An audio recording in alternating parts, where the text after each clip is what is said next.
Good morning, good afternoon, good evening. Welcome to Studio Live today and GarageBand Weekly for another week. In this one, we'll be talking about a bunch of stuff, including how to EQ in your GarageBand projects, how to get playback on your device because you're already on your phone, and a whole bunch more. It's been one of those weekends where the technical challenges have really been putting me to the test. But you know what? I shall not be defeated. We will continue on and we will get stuck in with this. I'm also going to have a rant of the week, an app or a plugin of the week, and it's something very simple and free this week as well, plus your questions. So if you've got questions, I've hopefully got answers. But you know what? Even if I don't, the good news is that we have the power of the Studio Live Today community right here with us. So if I can't answer it, then chances are someone like Joey Helpish or Mark or Tom Rochelle or Arnie G or anyone else that we have here will be able to answer your question for you. YouTube FBI are here keeping everyone in order as well, yeah? Absolutely. Rant of the week is power companies. Yeah, well, the funny thing is I used to work for a power company. So before the days of Studio Live today, and we'll talk about this a little more in today's second show, because in 3 hours from now, we're having a big 5-year anniversary. Yes, it was on this day 5 years ago that I first uploaded my very first video here on the channel. And here we are, more than 1,500 videos, and 5 years later, and we're still doing it. We're still kicking on. So I hope you can join me for that one. I know it's going to be a little late for our folks in the UK and Europe, like our man Andy Goldsby here. But if you can stay up till 11, it'll be at 11 p.m. at Greenwich Mean Time, 3 p.m. for our friends on the west coast of the US and Canada, 6 p.m. on the east coast, and a very healthy at 10 a.m. for those here in Sydney or Melbourne or anywhere on the east coast of Australia. Yeah, we've got all sorts of folks saying they've had all sorts of issues, and you know what? I don't mind.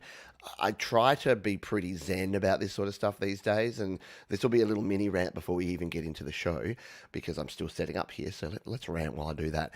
But yeah, yesterday we had a power failure in the morning, which knocked out the internet and the NBN. Then took me a while. So yesterday's morning show, the Q&A show, we had to use my phone, and we had to sync up to that, which gave some audio quality issues and a few other problems, and video dropping in and out. But we got there in the end, and it was okay. And I just had to show some resilience. Things came back up, and we were looking all good until I got home yesterday afternoon. Went out for a barbecue and hanging out with the family. Got home, and yeah, not only is it down, but the modem, the lights on the modem were doing a flashing dance, which means that there's a problem not at my end this time, but at the other end. So the power failure had knocked out the NBN, which is our fiber to the premise. So wherever that comes from, I don't know the technical stuff, that had been knocked out.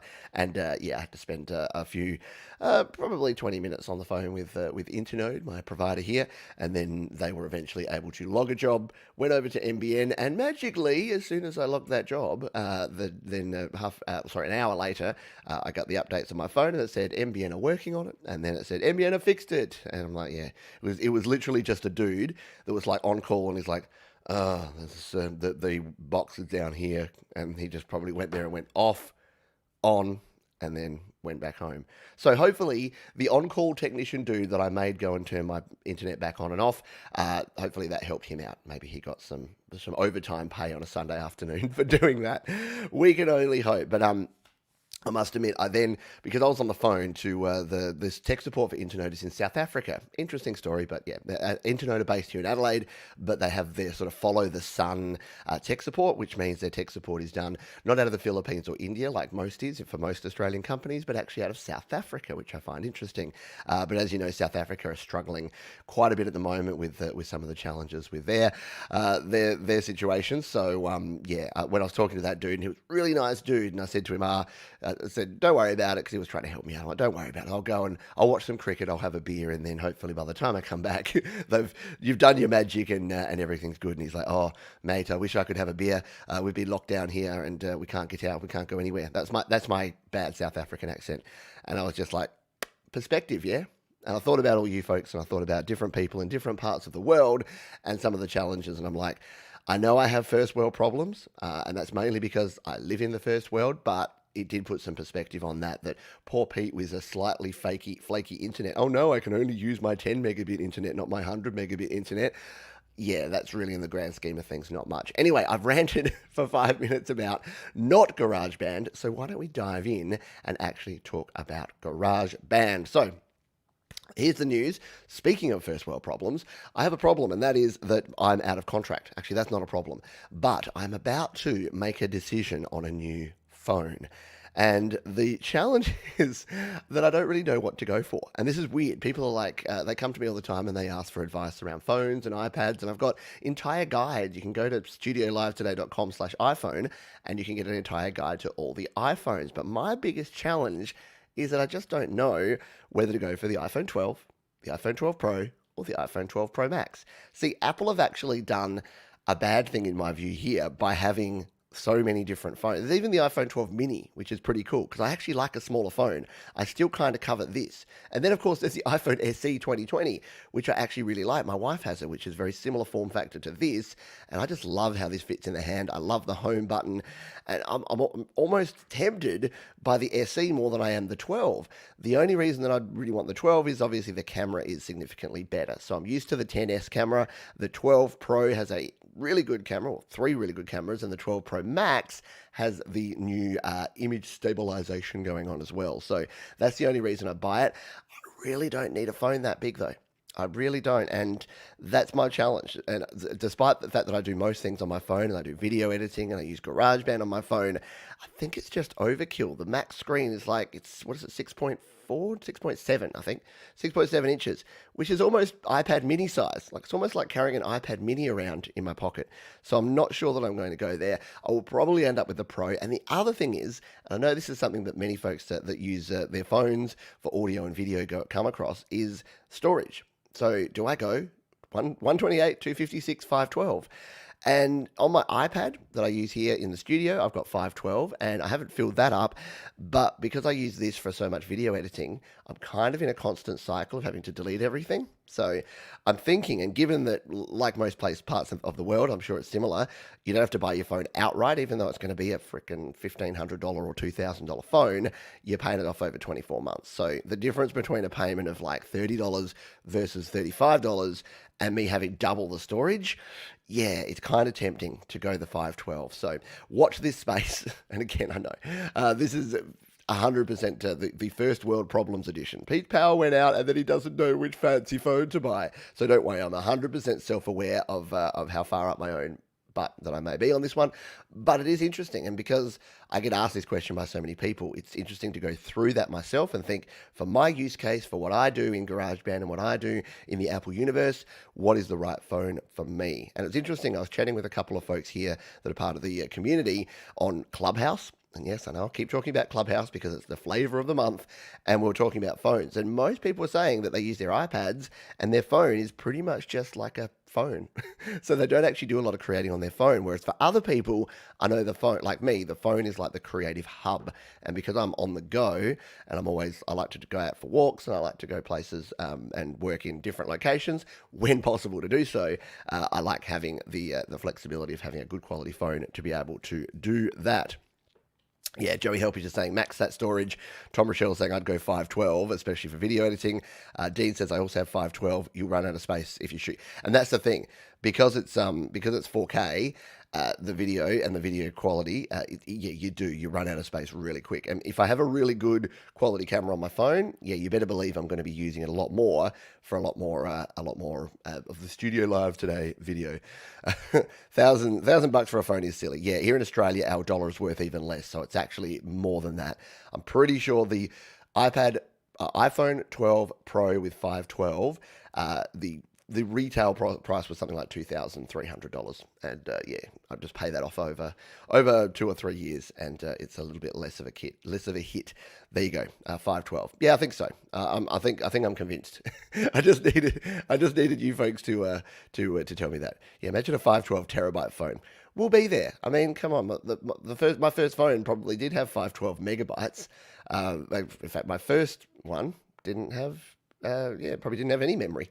Back in the day, back in the Nokia had just enough ROM to store the game Snake and that ringtone. So there you go. What else have we got that's going on in the news? Now, this one, I mentioned it on Your Music Live during the week, and it's not technically a GarageBand thing, but I know a lot of GarageBand users are also creators. You're also members of the Create, Record, Release community, as well as the GarageBand user community. And I get asked a lot about distributing music and releasing and engaging with record labels. And Pete, how do I get a record deal?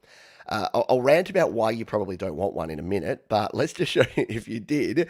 If you're using our friends at DistroKid to release your music, so here's my DistroKid account. So if you don't know about DistroKid, you pay a yearly subscription fee. It's $20, $19.99 per year, and you can upload and release an unlimited number of songs, EPs, and albums. My buddy Joey Helpish just released his album Helpish Aware, which is a remixing of all of my songs from Selfish Aware. It's very cool. He used DistroKid. It worked a treat. It was up within a matter of 2 days. It was there and ready to go. And I've just released my single Murdering Time using this. Now, DistroKid have just added a new feature, and it's right here at the top. It's called Upstream, and this isn't an ad for DistroKid, by the way. I'll tell you my opinions in a moment into why I think that this is okay for some, but for very many people, you don't want to do this. So Upstream, DistroKid's free service. So it says when labels compete, you win. So Upstream is DistroKid's optional and free matchmaking service that lets artists and record labels find each other. So what you do, if you choose to, is you can opt in. You can join Upstream. So all you need to do is say, yes, let labels hit me up.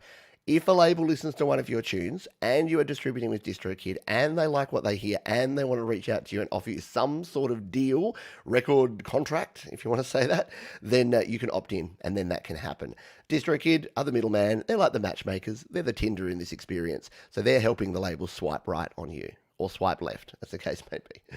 Did I get those directions right? I never know. So the labels can do the same thing. So as a record label, they can apply to be part of this, and it just means that they've got access to this pool of talent without them having to go out and manually make contact with people. So again, DistroKid are just being the middleman. They're being the person in the middle. At the moment, Republic Records are the only record label on board, but more will be announced shortly. And ooh, blurry images mean more will come soon. So what do you think about this? If you're an independent creator, do you think that this is a good idea?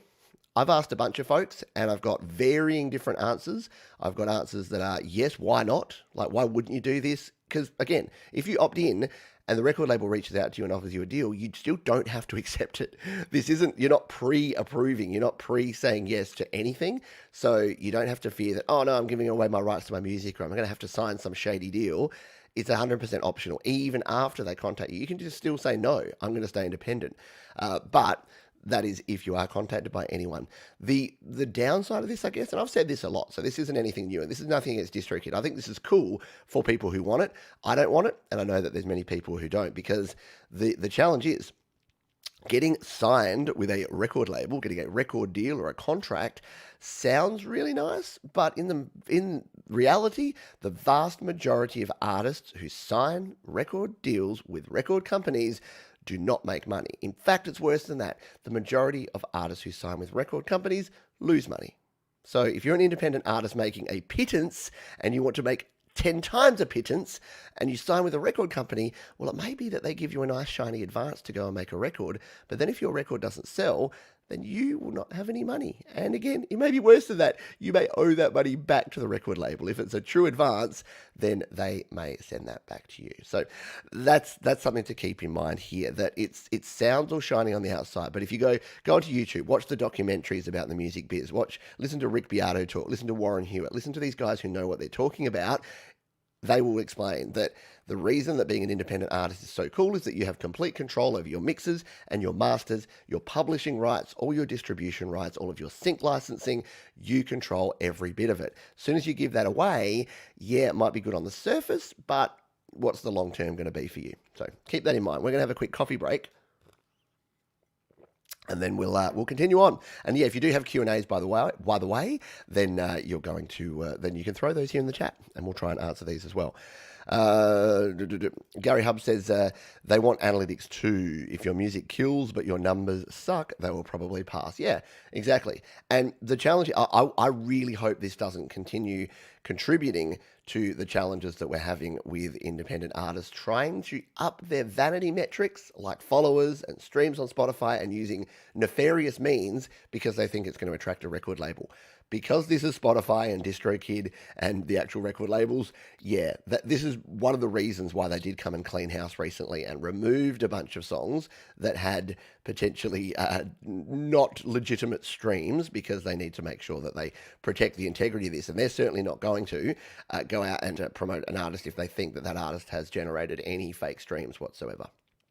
Tom says they're only going to want to post the top sellers. Yeah, you're going to be needing to be in the hundreds of thousands or millions of streams. If you're getting 100 or 1,000 or even 10,000 streams per song, it's unlikely that there's going to be any point to this at all anyway. But again, as many folks have said, it doesn't hurt. And even if you just want it for a bit of a stroke of the ego, even if they reach out and you get to say no, then hey, why not? Why not give it a go? Let's just see if we've got any other. So we've got a couple of questions here. Let's just answer. We'll do a quick fire Q&A before we jump into our feature topic. Can you download more Apple loops on GarageBand iOS? You can, but only through the packs. So let me show you. In fact, I've got to mirror my iPad anyway, because I can do this today. Yesterday we couldn't do this because we were having too many technical issues. But we'll throw my iPad up here on the screen, which has happened now, and we will bring this up like so. Boom. So there's my iPad. Here's my iPad Pro 2020.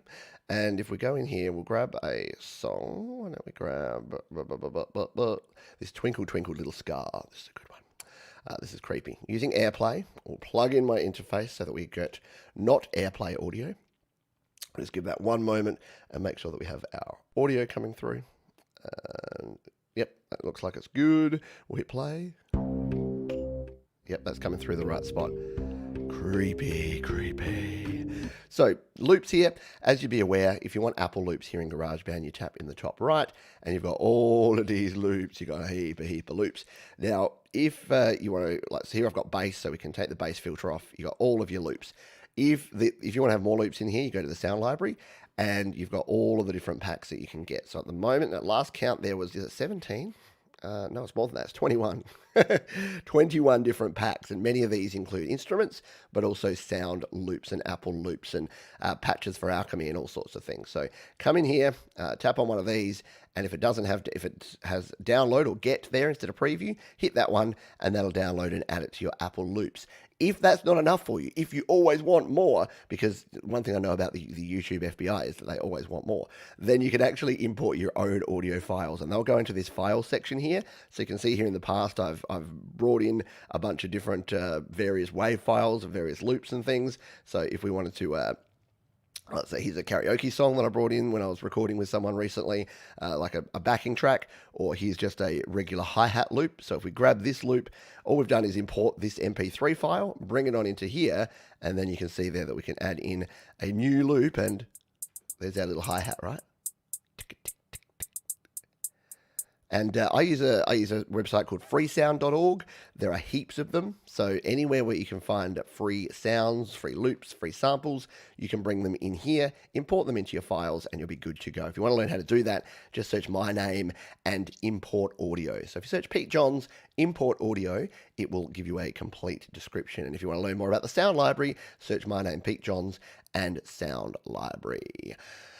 Amaracia has a question here. I've been releasing old songs that only exist in WAV files, and Amuse has been accepting them. But is there any tips or tricks in mastering a WAV-only song? Yeah, there is. And you know what? We're gonna show you. First thing I'll say is I've got a heap of mastering videos here on the channel. So if you search my name again, Pete Johns Mastering, you'll be able to find one of my mastering videos. Or, you can actually use GarageBand itself, GarageBand iOS, to do some basic mastering. If you've just got a WAV file and you want to make it its best, you can use something like Final Touch or Grand Finale or Audio Master Pro, one of the apps that is dedicated to mastering. And then you just bring your WAV file in, you do your master, you export it out, and then you upload that file, and that can be your final release. So yeah, even if you've got an old song that is just the export, you don't have the project file anymore, but you've just got the WAV file, then yeah, you can by all means bring it in, tweak the EQ, maybe add some compression, maybe a little reverb, maybe some limiting, and then get your file sounding its best. We'll show a little bit about that in a moment there. More comments on the record label. No thank you to a record label, says Desolate Morning. Jade Stars to stay independent and seek a publishing deal always over a record deal. Yeah. So do your research. Understanding the difference between a record deal, between streaming, between syncing, between publishing, what parts of that you own and don't own.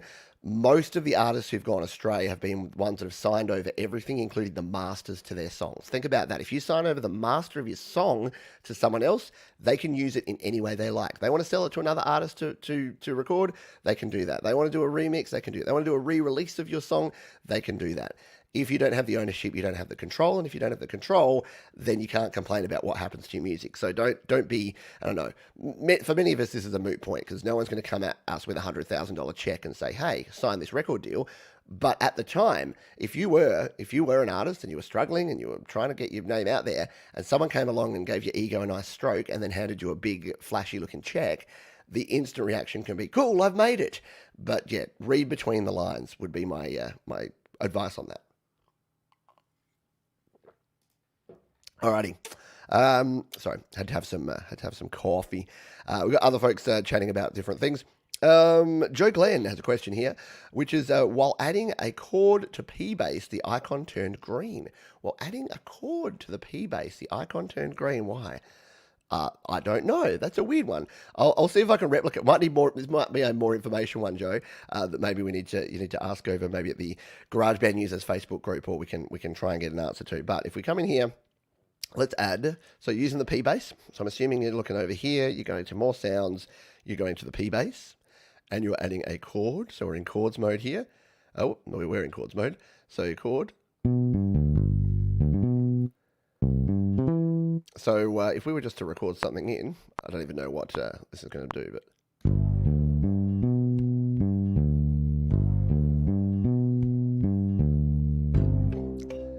So not in the right key or anything. The icon turns green. So, I mean, what you've recorded there turns green because it's a virtual track, but I'm not sure which icon, the icon over here or what exact icon. So might be needing more information, Joe, but certainly happy to help you out. And I know Joe is one of my wonderful patrons over at patreon.com/PeteJohns. So if you or if any of my patrons have any trouble, that's what you pay for. When you support me on Patreon for as little as $1 per month, it means you get much more direct access to me. I do say I try to get back to as many people as I can, but I get probably in the vicinity of 15 to 20 questions a day, which doesn't sound like much until you realize that even if I spent 10 or 15 minutes on each of those questions, that's pretty much my entire day if I sat down and tried to assist every single person. So I do have to prioritize, and if you are a Patreon of mine, I'll be more than happy to help you out. Let's dive in to our feature topic, because what I wanted to talk about today was EQ, and let's jump in and take a look at this. Boom. So, today we're looking at EQ, and EQ is one of the least understood things when it comes to mobile and home recording and mixing and mastering, but it is really super simple. EQ is simply a volume dial for your different frequencies. So, if here in GarageBand, you've got your volume here. So we've got this bit here. If we go to this plucked ghost synth, we've got a volume here, yeah? So if we play it, there's our sound. We'll turn it up. We can just turn the volume up and down, yeah? Down and back up.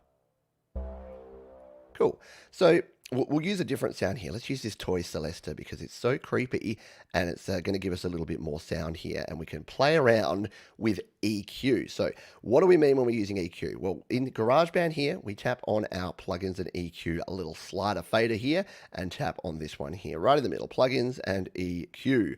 Now you can see here we've got our visual EQ already on here, but I haven't got any changes there. We'll come back to that in a moment. I just want to check that this is down the middle. Yep, our panning's down the middle. So let's take a listen to this Toy Celesta. Sounds like this.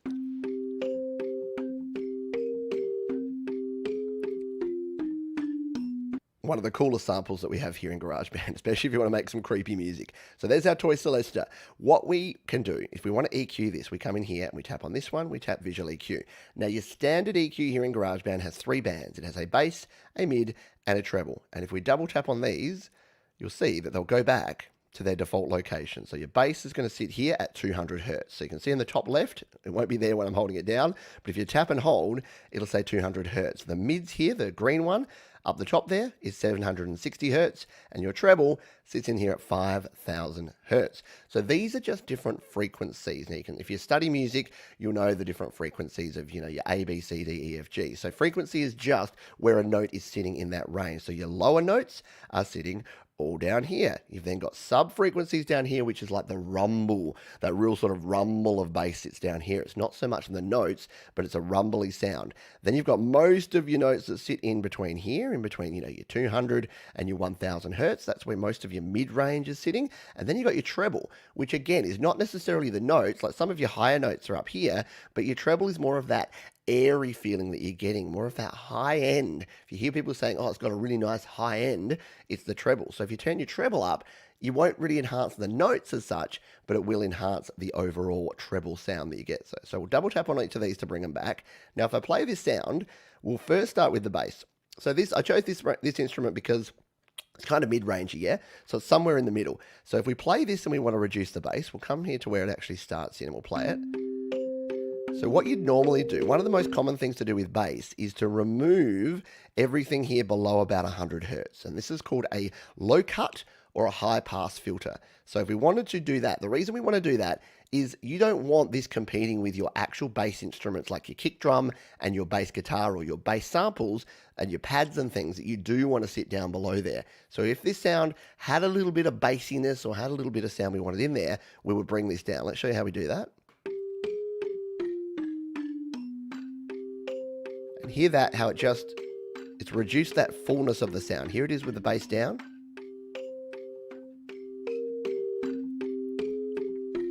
And hear how you're getting more of that resonant sound in the bass end. If we go the other way, we turn the bass up.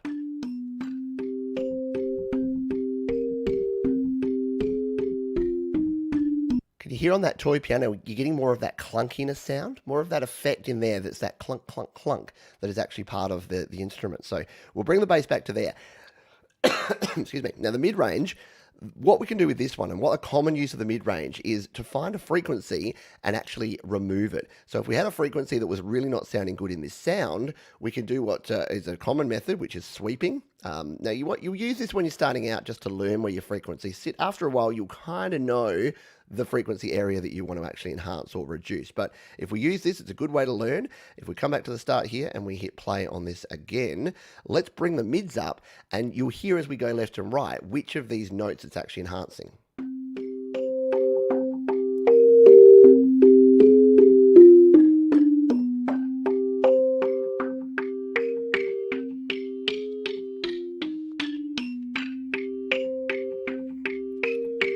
So let's say I didn't want this stuff, all the stuff around 2000 kilohertz, 2000 hertz, 2K. This is the stuff I don't want because when you're playing it, it's kind of got that kink sound. So if we want to get rid of that, we just do a cut at that point. So we'll play this now with the cut. It softens it, yeah? Hear the frequency? It's turned it down. It is just a volume dial for your frequency. So that is the basics of EQ, but you might be thinking, what if I want to do some more complex stuff? Well, the good news is here in GarageBand, and in GarageBand on Mac, by the way, I'm using iOS here in Mac, you have the same sort of thing, but even more. So you have a heap more options in your EQ. In fact, the GarageBand EQ is a little bit more like the EQ we're going to look at now, which is our LRC5 from our friends at Neon Silicon. So again, this time we've got a vocal. This vocal sounds like this. Twinkle, twinkle, little star. Nice and creepy, right? And I think I've got this just on the left, but I think this is because I did some weird mixing. So it's kind of panned to the left because I merged this track down and did a bunch of stuff, but that's all right. We'll be over here on the left. We'll turn it up so that we can hear it a little better. We'll go to plugins and EQ. This time we're going to edit. We've got the noise gate on there already, but we're going to tap on the plus button here, go to our audio unit extensions and scroll on down to the LRC5. Now, the LRC5 is like the visual EQ, but on steroids. Is it still kosher to say that? Anyway, it's like that. You can see here you've got the same sort of layout here. So you can do the same things we just did. You can do a high-pass filter or a low-cut filter there. This time, look at the bottom right. Down here is where you're going to see the frequency and the amount that you're increasing or decreasing. Oh, just press that. So you can see there that if we wanted to do this, so you can see that that's at 100 hertz. down the bottom there, to the bottom right.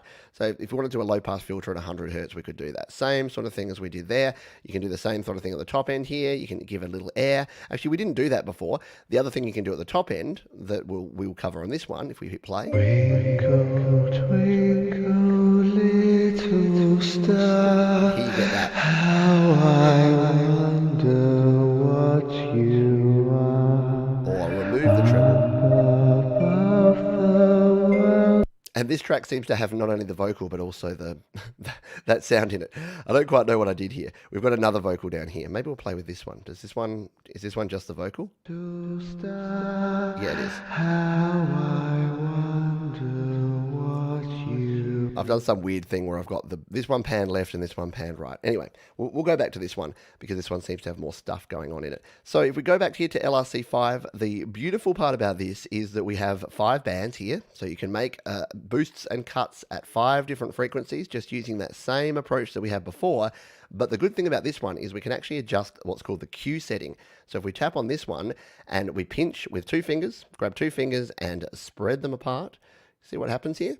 We get a much thinner, tighter Q, which means that if you want to make a cut to a frequency or a boost, you can do it easily. So let's show you how we could do this if we used a nice thin Q on this one, if we were playing this vocal. Twinkle, twinkle, little star, how I. So let's say we wanted to reduce this frequency. Well, we've got a nice tight Q there. We can do it. We can hit play. Wonder what you are.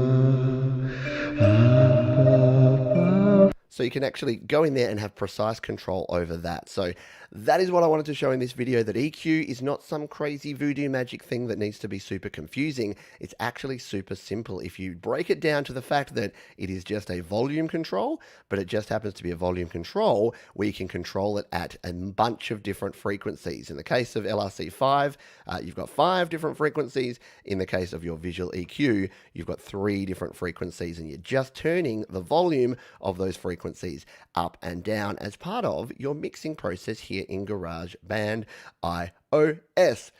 Hopefully that one helped you out if you have been grappling with EQ or wanted something there. Yeah, Gary Hub says, LRC5 has been hiding Gary's noise since 2020. Yeah, it is a good option if you do want to remove and reduce some of the sounds. And for me, it's the sibilant ethers, the thuffer and thuckatash up the top end, and it's also the nasalness, because you might have noticed that I've got a bit of a nasal voice. And that's okay. It's not, look, some people say, oh, it's so cheating. It's like using an airbrush or an Instagram filter. It's like, well, yeah, or would you rather, it's like auto-tune. It's like, would you rather just hear those few really out-of-tune notes, or would you rather use a little tiny bit of tweaking to make it actually sound cool so that every time you listen to your song, you're not cringing? I know which side of the fence I fall on. You choose what you want, and you do you. That's what we say about that. Yes, the old Twinkle vocal. When is it getting released on DistroKid? Yeah, I've never released that one. There's a couple of songs I haven't ever released that maybe I will. I'm working on a project at the moment. I was chatting to again my patrons the other day in a live stream over there. I'm working on a project at the moment to create a second artist. So the artist will be called Righty Doki, because of course it is. So Righty Doki, and we'll be releasing some of the more obscure. So maybe that track will get, maybe Twinkle Twinkle Little Star will get released as, because I think I was worried because I wasn't sure if Twinkle Twinkle Little Star is actually a song that is copyrighted. I don't think it is. I think it's public domain. But even when you're doing public domain stuff and a cover of it, the way you declare it kind of becomes a little bit weird. So we shall see. Watch this space. Right. If anyone else has any other questions, please just throw question in front of your question. If you do it like this, it just means I will see it really easily. We'll have a quick coffee break, and then we shall crack on. So I've got a rant for you. Because, excuse me one moment, and then we'll rant. That is better. So I'm going to rant about something, and let me know your views on this. So I'm preparing for a show that I'm doing today, and I know I keep cross-promoting this, but in 2.5 hours' time, I'm doing a big 2-hour extravaganza where we're going through the history of Studio Live today, because apparently I'm a complete narcissist and self-promoter. But no, it has been really interesting going back and seeing from February 2016 to now all of the changes and what's happened. But you know what? There's one thing that hasn't really changed. You know what it is? And it's relevant to what we're talking about here. It is GarageBand, because GarageBand hasn't actually changed that much. And look, this is a good thing if you're me, because I create GarageBand tutorials, so I kind of don't want it to be that different, yeah? But it is weird that when I was first starting, one of the first videos I did, so the first video that got more than 1,000 views on this channel was about automation. So I grabbed GarageBand, and it looks exactly like this. I grabbed GarageBand, I came in and said, hey, GarageBand 2.1, they've just added a cool new feature. It's automation. Look at this. You come in here and you can adjust your volume. You can tap this one, you can go on here, and you can adjust your volume, and you can ride your volume faders and create automation, which is great for things like removing breaths and for dropping the volume of different things. So that was a video 5 years ago. Now, automation hasn't changed since version 2.1 up to version 2.3.10. And the very fact that I'm saying 2.1 to 2.3.10 tells you how little GarageBand iOS has changed too. So whilst it has changed somewhat, we've had a lot more added. So version 2.2, to give you some perspective here, 2.2, which was in 2017, actually late 2016, that added plugins and EQ. So before that, all we had was the master effects, echo and reverb. So GarageBand, you would say before that it wasn't really usable for complete songs, because you couldn't have third-party plugins, you couldn't have any of these, you didn't have any of these effects or anything that we could add in here. You had some basic EQ with some bass and treble, and you had the very basic, so you had everything here. So you had treble and bass, and you had a compressor, a very basic compressor, and you had echo and reverb. So you could get the job done. I mean, I still created music in GarageBand, but it wasn't where it was. Version 2.2, which was kind of where I came back to it. So you'll hear more about this later today. But I did about 5 videos and then took like 9 months off. And then it wasn't until version 2.2 was released and I started really getting into GarageBand. And that's when I created my first EP in GarageBand, because they added in things like the plugins and EQ. They added multi-track recording. They added the takes mode. They added the Alchemy synth. They added a bunch of stuff. 2.2 was a massive update. The thing is, and I'm getting to a point here, trust me. The thing is, we're now at version 2.3.10. So in the last 4 years, we've gone from 2.2 to 2.3.10. And there's been incremental changes along the way. But I got a question for you. When are we going to see GarageBand 3? Is it not time? Like, was it not time at iOS 13 or iOS 14? The fact that we went from 2.3.9, I remember having this conversation with Patrick over at the GarageBand Guide, because he said, Pete, heads up, new GarageBand update coming, because, you know, Patrick's in the know. He's got his fingers in the apple pies. See what I did there? So Patrick was saying to me, 2.3.10 is coming out. I'm like, cool. No, sorry, he said a new version. I'm like, new version, got to be 2.4 at least, doesn't it? And he's like, no, 2.3.10. I'm like, the fact that we're going to a .10 of something really says to me that they're not that interested in redeveloping it. Now, why is this good? Well, it's good because guess what? I've got over 1,000 GarageBand videos here on the channel, and they're all still 100% relevant. There's very few of those that don't actually tell you the same thing. A few of the files ones, because the way the files are managed now here, we used to not have before iOS 11. We didn't have the files, so you had to do some funky stuff. So some of those old iTunes integration videos don't make a lot of sense anymore, because who uses iTunes anymore? But for the majority of them, it's exactly the same as what it was. That's the good side. The downside is, yeah, are we due? Are we due for a refresh? Are we due for GarageBand 3? And do you think it's going to happen? So do you think we're going to get a GarageBand 3? I don't know. I'm on the fence here, and I don't know what's going to happen with it, because I think Apple are pretty happy with iMovie and with GarageBand. They're getting a lot of attention. There's a lot of people like me and like Dan Baker and like Patrick that are really into it and that are really promoting it, and people are using it and people like it. And there's so much change that goes on in the world. Maybe this is the one thing that we don't need to change, because what would you fundamentally change? What would you fundamentally change about GarageBand iOS to make it do something it doesn't do now? I mean, there's a heap. There's automation of effects and EQ. There's master track. There's sends and receives. But you know what?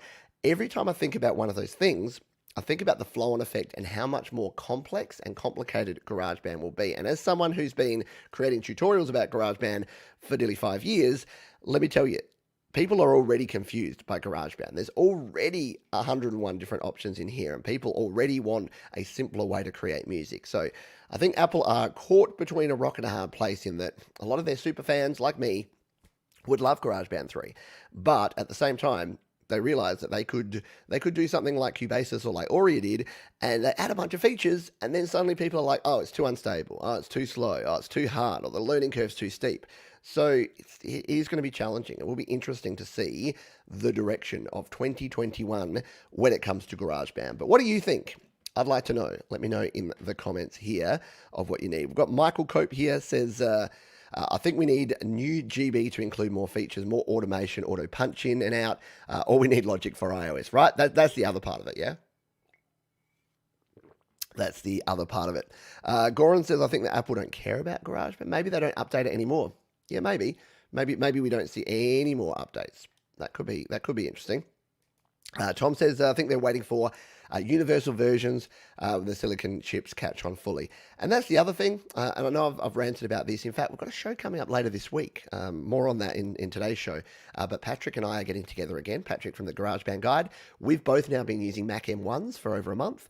And we're gonna do a quick round table about making music on the M1 and the pros and cons and otherwise, and what our thoughts are on the future of the M1 and how it's going to integrate with iOS and the A chips and the M chips, and will we eventually see this ultimate merge? Because I got to admit, I was a little bit disappointed that the M1 didn't just have this beautiful integration of iOS. As you can see here, I'm still using my iPad here to mirror my screen. I honestly thought that in a perfect world, GarageBand iOS would just run on my Mac, but instead I'm having to layer it over the top. So we're not quite there yet, but I think you're right, Tom. That's going to be interesting. Ali G says, just give me tempo change and that's it. Wouldn't ask for anything else, promise. Yeah, I hear that. That would be cool. Sion says, I don't mind the incremental update, only wish for the option to control optimizing performance and for the FX feature to be customizable. Yeah, the optimizing performance, again, it's very much about the Apple. If you don't know optimizing performance, well, A, you're lucky, but B, the optimizing performance is a way for Apple to ensure that you have stability. So what Apple have done is they've basically said to you, we don't trust you to be able to manage your resources. So something like Aurea or Cubasis, if you just keep adding and adding and adding, track, plug in, eventually it will grind to a halt and crash or corrupt or be bad. So Apple said, we don't want that. So what optimizing performance does is once it hits a point, again, all proprietary, you can't see this, but once it hits a point where it's using too much memory or too much processing power, it does optimizing performance, which means it renders each of those individual tracks down to a WAV file, and then when it plays back, instead of having to play back the track with all the effects and all the processing, it's just playing back a static WAV file. That's why if you get optimizing performance once, and then you tweak a track, it may have to optimize performance again because it has to re-render that track ready to play back. Pain in the butt, but it happens. What would be good is the ability to control that. So if Apple gave you something like, you are getting low on resources, optimizing performance is coming soon, really think about if you really want to add that extra track or that extra effect, then that may actually help. Or the ability to say, Apple recommends you optimize performance. If you proceed without optimizing performance, you risk losing your project, corrupting your file, and the world coming to an end. And you go, okay, I accept the risk. But unfortunately, that's not kind of how the Apple infrastructure works. They don't let you do that. Gary has the best argument here, which is M. If it's not broken, don't fix it. And there's absolutely sound reason behind that. We've got people creating ridiculous songs using GarageBand. The Indigo Sunsets, Gary Hubs, Jade Star, Tom uses a Mac.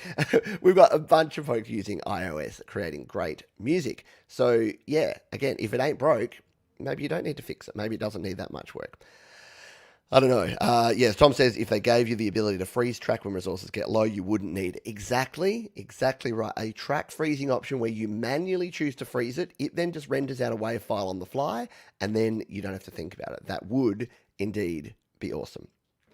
Alrighty, so that was my rant of the week. Let's go into my tip of the week, shall we? And for tip of the week, I want to show you some of the more advanced features here in GarageBand. So, if you've been using, If you've been using GarageBand for a while, you'd know that we've got a bunch of settings in here. But did you know we have even more advanced settings that we can play around with? So we're here in GarageBand in our main screen. If we click or tap in the top right on the settings icon here, here's all your standard settings. You can adjust your metronome and your count in. There's a heap of other videos, by the way, that are on the channel here. In the GarageBand Essentials playlist is a good place to start. You can adjust your tempo. So at the moment it's 79 because that's a great year to be born. So 79, we've got our time signature here between 4/4, 3/4 and 6/8. You've got your key signature. You can change from C major to any major or minor key, and you can set your follow song key. We now have the time ruler. Hooray! So I know a lot of folks have been asking for this. In the latest version, you can actually see the time instead of the bars. That's a feature that everyone's been wanting. You can choose to fade out your track at the end. I don't use this. I use a manual fade out using automation. Once again, there'll be a video that you can check out. Just search Pete John's automation fade or something like that. You'll find it.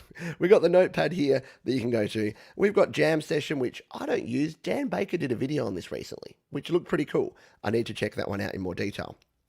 We can restore purchases. There's only really one purchase.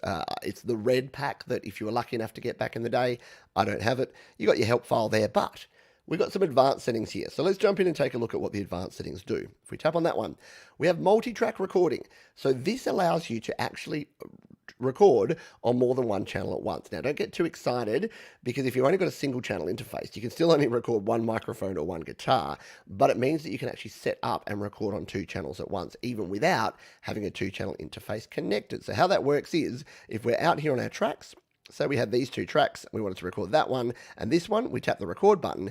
There's your problem. If you've only got a one-channel interface, you're going to get that. But what if you wanted to record, say, an audio track and a MIDI track? Well, look, we can actually record both of them together. And you can even choose which one, whether you are monitoring your audio or not. So if you've always wanted to play around with multi-track, you don't have a multi-track interface yet, you can go into your advanced settings and turn it on. 24-bit audio resolution. Turn this on. No, seriously, stop this video right now, hit pause, go and turn this on right now. Because by default, GarageBand has 16-bit audio. And in version 2.3, I think it was, they updated that to 24-bit audio resolution. Now, 24-bit is just 8 bits better, right? It gives you more of a dynamic range. It gives you better quality audio. Yes, it does use a third more disk space, but for the quality, instead of, if you're going to have a 30 megabyte WAV file for your file or a 40 megabyte WAV file, but you're going to get much better quality, for free, just turn it on. Turn it on, 24-bit resolution. Run in background. This means that I can run GarageBand. Say if I play my GarageBand track here, I can actually switch between apps. And I want to jump over to Audio Share, or I want to jump over to the App Store. I can do that. Well, I can go to the App Store, and I can be doing other things while GarageBand is still playing. That's super handy, yeah. So run in background mode, I turn it on. If you're running out of resources or it causes glitches, don't do that. Use with music apps. So this one, switch on to optimize GarageBand performance for use with other music apps. You may notice a delay when playing some touch instruments. If you don't have this on and nothing's gone wrong, don't turn it on. Turn it on if you think you need to, but don't worry so much about it.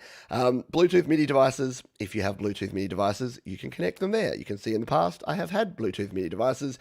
I'm no longer using any of those. Not that I don't recommend Bluetooth MIDI devices, but having a wired connection has always made me a lot more comfortable than wireless. When it comes to music, wireless headphones, wireless instruments, you're always just going to get a little bit more lag or delay, and I don't tend to use it. And setting your MIDI clock. So if you're using GarageBand and you want to transmit your MIDI clock out to other apps, when it's connected, you can turn that on and that will do. I don't tend to use many other apps, so I leave it off. If you need to turn it on, turn it on. And you might think that is all, but that is not all. There is yet another place where we can dive in. I'm going to come over here because I've got to jump to my settings real quick. I want to make sure I'm not displaying anything that I shouldn't here. I think we're good. So I've gone to settings. So on my iPad or on your iPad, go to settings like I am here. And here's all your standard default settings. If you scroll down here on the left, you'll notice that you have settings that are specific for each of the apps you have installed on your iPad or iPhone. And one of those is this one, GarageBand. So what can we do if we tap on GarageBand? Now, before you ask, I have no idea why these settings are here and half the settings are actually in the app. Probably just to confuse people. I don't know. Anyway, we can control a bunch of other things. Up here, we can allow GarageBand to access Bluetooth or our camera, Siri and search, notifications, which I have off, and your document storage. Now, the only really important one here is document storage. I would always make sure that document storage is set to iCloud Drive. It would be nice to be able to use something like Audio Share or Google Drive or Dropbox. It just doesn't integrate. I've had too many errors, too many issues, too many people running into problems. And if you have it on my iPad, well, then it's not going to automatically back up. So if you lose a project, you've lost a project. If you drop your iPhone in the toilet, because hey, we've all been there, then you could potentially lose all of the projects that you've been working on. So iCloud Drive is where it's at and where I recommend you store your documents. You've then got all of our GarageBand settings down here. So check some of these out. We've got knob gestures. Yeah. How do you like to twiddle your knobs? Well, it's a personal thing, but I leave this on automatic, which means that if it's a knob that it makes sense to just be up and down or left and right, it's that way. If you like to make sure you always do a circular thing, which means that if you've got a knob, you tap it and you drag in a circular fashion like that, you can put circular on. Linear just means if it's a circular knob, you just tap it and drag to the right, and it will turn that knob circularly to the right. So if you're finding that you're having trouble managing your knobs, you can come in here and change your knob gestures. All right, crosstalk protection. This one's important. I leave this on because if you start connecting up guitars and instruments and you are getting some sort of crosstalk or some feedback loops or things going on, then I suggest turning this one on because that can protect you. It'll basically just shut down the audio if it detects a problem where it's going to go. It can save your hardware. It can save your ears. Just turn it on. Automatic recording length. So we can turn this on. This is handy. If you're bringing a backing track into GarageBand or you're bringing an audio file, instead of it cutting it off at 8 bars, like it will do, you can turn this on and it won't. I've got it off just because I like to control things. I'll just adjust that, but it can be a handy one to have on. MPE controllers, quick coffee break. MPE controllers. You can use GarageBand with MIDI controllers supporting MPE, MIDI polyphonic expression. If you have a MIDI controller with polyphonic expression, and I do, so maybe I should probably have this on. Don't know why. Amazing. Sometimes you do these things and you don't even realize what you're doing. So turn that one on. Keyboard note labels. This is pretty cool. Without this on, will it adjust even though I'm running it? We'll come over here. So this is where when you're in your keyboard instrument like this, so you see how we don't have the note labels on there. If you want to know what each one of these notes are, guess what? Whoop.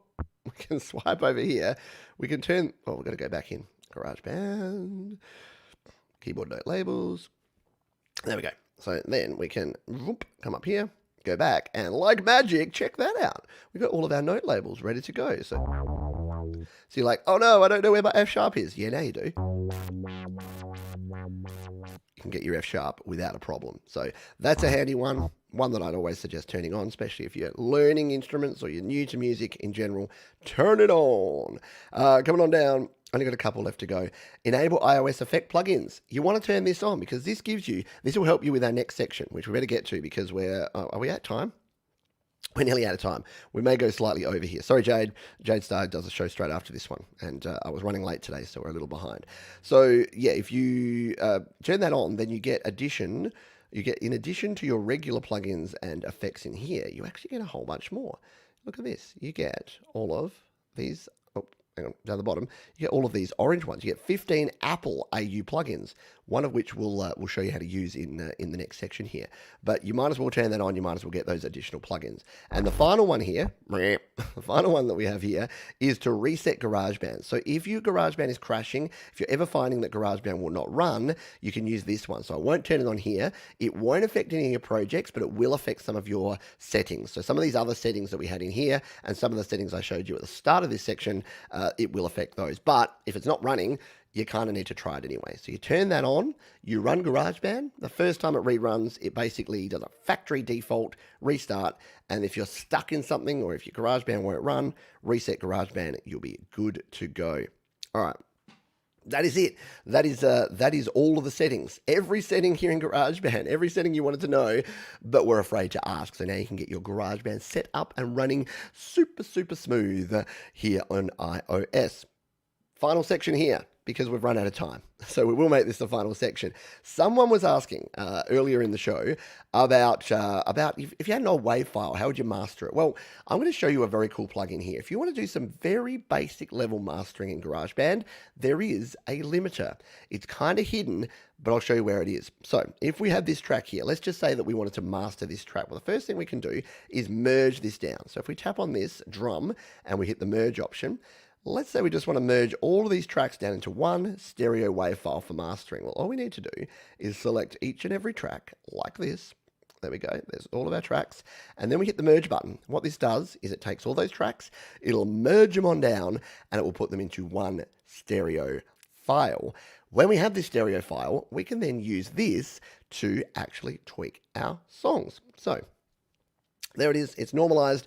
There's our entire track. So if we come down here, it's sounding, well, that's loud. Twinkle, little star, how I wonder. So very cool, yeah. So that's cool. If we wanted to just release this, we could just export this song now. But what if we just wanted to play around, and now that we've exported it, we want to do some mastering right here in GarageBand? Well, guess what? We can just tap on the plugins and EQ up here, and we can use our effects in here to actually master it. So if we wanted to adjust some compression, we could turn the compressor on, and we can start compressing this sucker. What you are up above the Want to change some EQ because maybe I'm not liking how much bass is in there? Well, we can come in here and we can tweak the bass. world so high, like a diamond. Cool.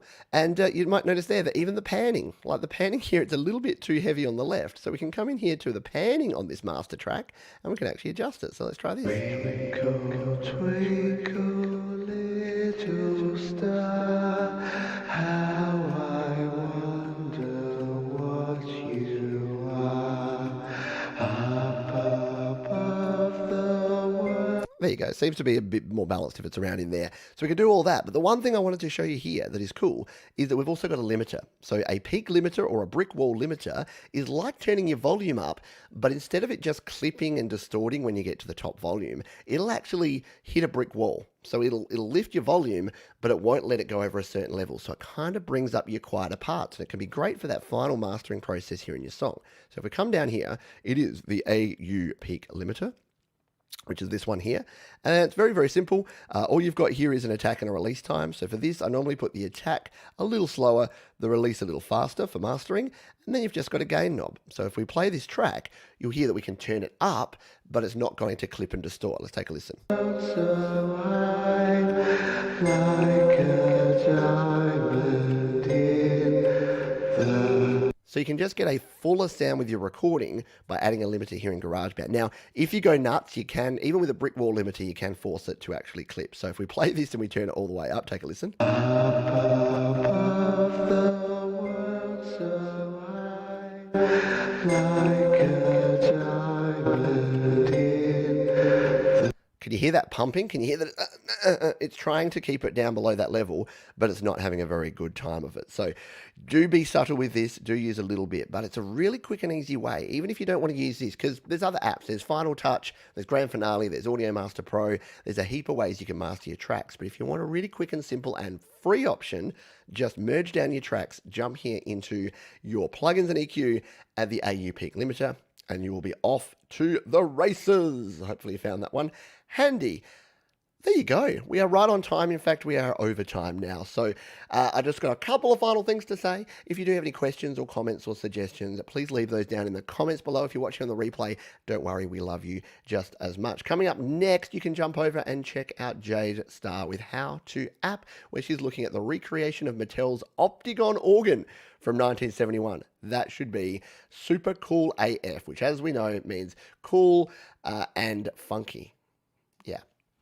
But after that, in 2 hours from now, please join me because we'll be sitting here. We will have a 2-hour extravaganza where we'll be going back into the deep, dark history of Studio Live today. We'll be going back and looking at a retrospective over the last 5 years, having a chat, having some fun, talking about all the things that have happened in the world of mobile creating and GarageBand and on this channel, and that should be a heck of a lot of fun. So hopefully I'll see you on that one. I'll drop a link to that one right down below so that you can jump over and check that one out. Hope to see you there. And as we say at the end of every show, please be kind to yourself, be kind to others, and keep creating. See ya!